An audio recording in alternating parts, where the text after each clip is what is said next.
నెల్లూరు సిటీలో చూసుకుంటే నారాయణ గారు ఈసారి ఎమ్మెల్యేగా పోటీ చేయబోతున్నారు. సో ఆయన గ్రాఫ్ ఎలా ఉండబోతుంది సార్?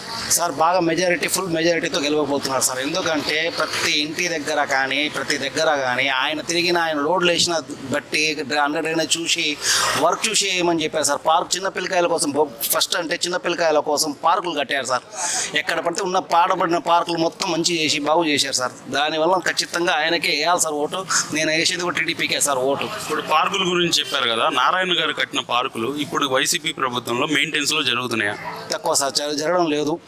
కానీ పిల్లకాయలు మాత్రం సాయంత్రం పూట అక్కడ పోయి ఆడుకుంటున్నారు. వాళ్ళ ఆరోగ్యం బాగుంటుంది. ఎందుకంటే ప్రైవేట్ స్కూల్స్ వలన, గవర్నమెంట్ స్కూల్స్ వలన ఇప్పుడు జరిగే దానికి బట్టి సాయంత్రం పూట పిల్లకాయలు ఆదివారం కానీ మిగతా టైంలో ఉన్నప్పుడు పార్కుల్లో కొద్దిగా ఆడుకుంటున్నారు, సేద తీరుతున్నారు. ఈ నెల్లూరు జిల్లాలో ఎండలు ఎక్కువ, దాని తగ్గట్టు పార్కుల వలన కొద్దిగా ఖచ్చితంగా ఉంటుంది. పిల్లకాయలు ఆడుకుంటున్నారు సార్.